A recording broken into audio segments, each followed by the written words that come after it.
विस्तार में हमको बताया। और एक सामान्य धारणा यह है कि लौकिक साहित्य ज्यादातर श्रृंगार प्रधान या ऐसी प्रवृत्तियों पे लिखा गया, तो क्या उसमें भी लौकिक साहित्य में भी राष्ट्रवादी तत्व हमको दिखते हैं, या कौन से कवि यदि हमारे सामान्य दर्शक जानना चाहें तो किस कवि ने इसको प्रमुखता से स्थान दिया है? आदरणीय पाठक सर। मैं बहुत संक्षेप में बताना चाहूंगा जी। कि वैदिक साहित्य के बाद जो हमारा आगे लौकिक साहित्य आता है, उसमें सबसे पुराने कवि माने जाते हैं महाकवि कालिदास।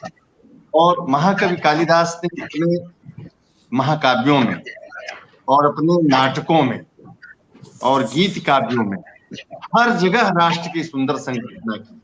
आप मेघदूत देखिए, पूरे राष्ट्र का वर्णन है, एक छोर से लेकर के जो रास्ते का वर्णन किया गया है। उस राष्ट्र में उस समय ईसा पूर्व प्रथम शताब्दी में, या जबकि बात आप चाहे जो भी समय मान लें, ये राष्ट्र कैसा था, कितनी नदियां थी, कितने पहाड़ थे, कितनी इसकी संपदाएं थी, इन सारी बातों का जिक्र उन्होंने पूरे मेघदूत में किया है। दूसरा संदर्भ में उनका देना चाहूंगा, जब वो कुमार संभव महाकाव्य लिखते हैं तो कहते हैं अस्तु तरस्यांग दिश देवतात्मा हिमालयो नाम नगाधिराजः पूर्वा परो तो ये निधि वगाह्य स्थितः पृथिव्या इव मानदंडः। उन्होंने पूरे भारतवर्ष की चौहद्दी बना दी है, राष्ट्र की चौहद्दी बना दी है। एक तरफ हिमालय है और इधर समुद्र है, और उसके बीच में जो भूभाग है वो भारतवर्ष है। जैसा कि कहा गया है, उत्तरम यत्र दक्षिणम वर्षम तद भारतम नाम भारत यत्र संस्कृति। और पूरे इस देश में रहने वाली आवाम के लिए भारतीय शब्द का प्रयोग किया, जो उत्तर है हिमालय के दक्षिण और समुद्र के उत्तर है। तो पूरा खाका खींच करके राष्ट्र की कल्पना की थी। आप सबसे बड़ी बात देखिए, उसी कालिदास कह रहा हूँ, प्रवर्तताम प्रकृतिहिताय पार्थिवः सरस्वती श्रुति महती महीयसा। तो राजा प्रजा की सेवा में, राष्ट्र की सेवा में दिन रात लगा थे। ये तो उस समय की बात है। आप आगे आए तो अर्थशास्त्र जो कौटिल्य का है, इसमें राष्ट्र की सुंदर कल्पना की गई है।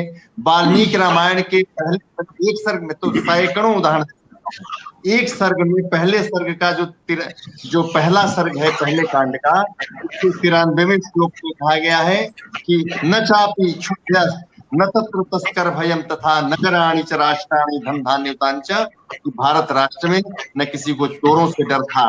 हमारा राष्ट्र स्वयं की रक्षा स्वयं से करता था, किसी बाह्य रक्षक की भी आवश्यकता नहीं होती थी। तो इस प्रकार से उस समय के साहित्य में देखिए। और आज के आधुनिक संस्कृत साहित्य की बात करें तो आधुनिक संस्कृत साहित्य तो राष्ट्रीयता की भावना से उत्पन्न है। चाहे वो रेवा प्रसाद द्विवेदी का उत्तर सीता चरितम हो, चाहे वो श्रीधर भास्कर वर्णेकर का शिवराज विजयम हो, शिवराज विजय के साथ उन्होंने किया है। अंबिका व्यास का शिवराज विजय है। फिर रेवा प्रसाद द्विवेदी का स्वातंत्र संभवम, दुनिया का सबसे बड़ा एपिक, अभी तक इसमें 75 सर्ग लिखे गए हैं। उनका शरीर पूरा हो गया, अब इसी के साथ इसको हम पूरा मानेंगे। पूरी राष्ट्रीय भावना, एक एक श्लोक से संबोधित करूं तो उसमें बहुत समय लगेगा। भास्कराचार्य जी का साकेत वैभव महाकाव्य है। आप देखिए, ये जो तुलसी पीठाधीश्वर स्वामी रामभद्राचार्य ने भागो राष्ट्रीय महाकाव्य, कदम कदम पर राष्ट्रीय भावना मिलती है।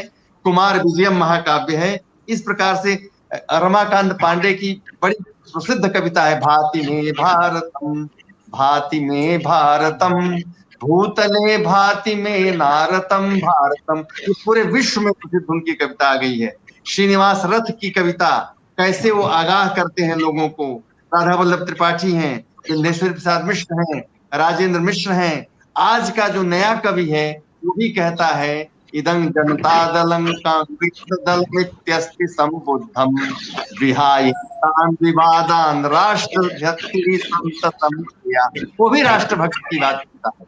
और हमारे आधुनिक काव्य शास्त्री रेवा प्रसाद द्विवेदी ने एक अलग रस की स्थापना कर दी है, और उनके रस का नाम है राष्ट्रभक्ति रस।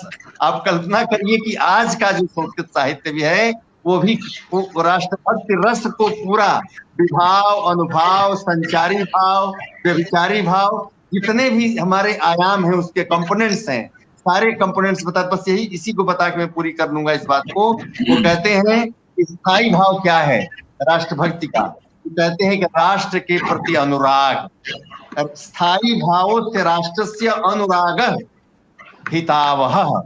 जो सबका हित करे, जनता के हर सदस्य का, हर व्यक्ति का हित करे, ऐसा राष्ट्र प्रेम ही का स्थायी भाव है।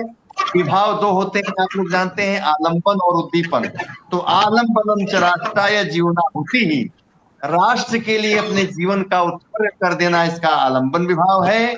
और उद्दीपन विभाव क्या है? राष्ट्र शांति भंग, राष्ट्र की शांति का भंग किस कारण हो रहा हो, वही उद्दीपन है। बाद में राष्ट्रभक्ति जग जाती है। और अनुभाव क्या है? तो अनुभाव से राष्ट्र से संरक्षण विचेष्टितम, इस राष्ट्र की रक्षा करने की चेष्टा करते रहना, इसका अनुभाव है। और व्यभिचारी भाव क्या है? व्यभिचारेण एतस्य हुतात्मत्वादि भावना, राष्ट्र के लिए अपने को समर्पित कर देने की जो भावना होती है, यह इसका व्यभिचारी भाव है। इस प्रकार राष्ट्रम सुरक्षितम भातु हेतु नाने न पुष्यते, तो राष्ट्र भक्ति की इस भावना से, इस हेतु से हमारा सारा का सारा राष्ट्र ये सुरक्षित रहता है। तो इस प्रकार के राष्ट्रभक्ति को हमारे संस्कृत आधुनिक कवियों ने, काव्यशास्त्रियों ने एक रस के रूप में ही प्रतिष्ठित किया है। चलिए आगे बढ़िए। बहुत धन्यवाद सर। जितना से आपने कालिदास जैसे श्रृंगार प्रधान कवि